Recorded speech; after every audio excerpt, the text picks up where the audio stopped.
खुलुमबाय लोगोफोर, नोंथांमोनखौ बयखौबो गिबियावनो आंनि चेनेलाव बरायग्रोनानै लाबाय।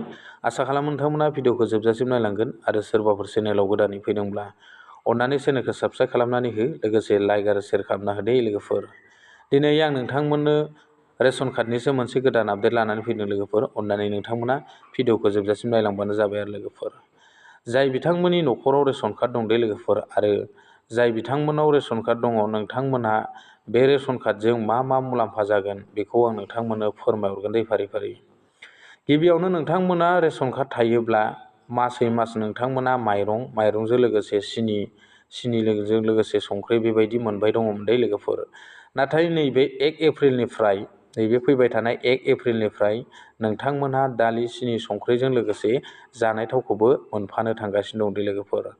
आरो बेजों लोगोसे नोंथांमोना 1 एप्रिलनिफ्राय नोंथांमोना खेबसेयैनो 3 मान्थनि नोंथांमोना रेशनखौ मोननो हाखासिगोन आरो खेबसेयैनो नोंथांमोननो 3 मान्थनि रेशनखौ होनाय जासिगोन आरो लोगोफोर नोंथांमोननो। आरो बेजों लोगोसे नोंथांमोननि न'खराव जुदि रेशन कार्ड दङब्ला नोंथांमोना आरो रेशन कार्डजों मा मुलाम्फा जाबावनो हायो। गिबियावनो नोंथांमोना प्रधान मन्त्रि आवास योजनानि न' बा PMAYGनि न'खौ नोंथांमोना एप्लाइ खालामनो हागोन, अर्थात प्रधान मन्त्रि आवास योजनानि न'खौ नोंथांमोना मोननो हागोन दे लोगोफोर। जुदि नोंथांमोननियाव रेशन कार्ड गैयाब्ला नोंथांमोना प्रधान मन्त्रि आवास योजनानि न'खौ मोननो हानाय नङा। आरो बेनि उनाव नोंथांमोननियाव रेशन कार्ड दङब्ला नोंथांमोना आरो मा मुलाम्फा जाबावगोन। नोंथांमोननि न'खराव जुदि रेशन कार्ड दङब्ला नोंथांमोनहा अरुण'दय स्किमखौ एप्लाइ खालामनो हागोन लोगोफोर। आरो नोंथांमोना नैबे फैबाय थानाय जि जानो गोनां अरुण'दयनि गोदान बे एप्लाइआव नोंथांमोना रेशन कार्ड गैयाब्ला एप्लाइ खालामनो हानाय नङा लोगोफोर।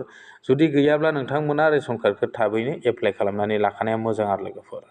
आरो बेजों लोगोसे नोंथांमोननि न'खराव जुदि रेशन कार्ड दङब्ला आरो मा मुलाम्फा मोनबावनो हागोन लोगोफोर, नोंथांमोना LPG गेसनि कानेक्सन बा LPG गेस नोंथांमोना मोननो हागोन दे लोगोफोर।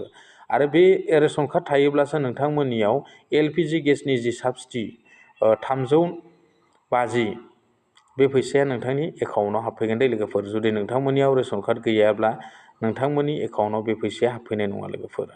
आरो नोंथांमोना LPG गेसबो मोननो हानाय नङा। आरो बेजों लोगोसे नोंथांमोननि न'खराव जुदि रेशन कार्ड दङबा नोंथांमोना बे रेशन कार्डजों स्वच्छ भारत मिशन अर्थात टयलेट जाय दा सोलिबाय दं दै अनलाइन, नोंथांमोना सिगाङावबो गोबाङानो अनलाइन खालामदों आरो गोबाङानो रिजेक्टबो जादों। बेफोर रेशन कार्ड गैयिनि थाखायनो नोंथांमोननिया रिजेक्ट जानानै फैदों दे लोगोफोर। नोंथांमोना बे स्वच्छ भारत मिशनावबो जुदि रेशन कार्ड दङब्ला गोदानै एप्लाइ खालामनानै लानो हागोन दे लोगोफोर। अब्लानिया नोंथांमोननियाव जुदि रेशन कार्ड थायोब्लासो नोंथांमोना बे स्वच्छ भारत मिशनखौ बा SBMनि जि टयलेट बे टयलेटखौ नोंथांमोना मोननो हागोन दे लोगोफोर। नङाबा नोंथांमोना बेनि जि स्किमनि जि टयलेट बे टयलेटखौ नोंथांमोना मोननो हानाय नङा लोगोफोर। आं बेखौ नोंथांमोननो फोरमायहरखाबाय दे लोगोफोर। दा नोंथांमोना मिथिनो मोनबाय नोंथांमोननि न'खराव रेशन कार्ड थायोब्ला मा बेनिफिट्स जायो आरो नोंथांमोना मा मुलाम्फा मोननो हायो बेखौ आं नोंथांमोननो फोरमायबाय। बेनिखायनो जायफोर बिथांमोननाव दिनैसिमबो रेशन कार्ड गैया बा जायफोर बिथांमोना दिनैसिमबो रेशन कार्ड बानायनानै लायाखै, जुदा जाखांनायनि उनावबो न'खरा गुबुन जाखांनायनि उनावबो जुदि नोंथांमोना रेशन कार्ड बानायनानै लायाखैब्ला थाबैनो रेशन कार्डखौ बानायनानै ला लोगोफोर, जाहाथे नोंथांमोनाबो बेफोरबायदि गभर्नमेन्टनि फैनाय जेसेबां स्किमफोरखौ नोंथांमोना बयहाबो मोनफानो हायो। आं बेखिनिखौ नोंथांमोननो फोरमायखाबाय। नोंथांमोना थाबैनो रेशन कार्डखौ अनलाइन खालामनानै लादो लोगोफोर। दिनै आं नोंथांमोननो बेखिनि आपडेटखौ होलांबाय लोगोफोर। आरो जाय बिथांमोनाव रेशन कार्ड दङ नोंथांमोना जुदि भिडिअखौ नायदोंब्ला बयनोबो शेयार खालामनानै हो लोगोफोर, जाहाथे नोंथांमोना बयबो मिथिनो हायो।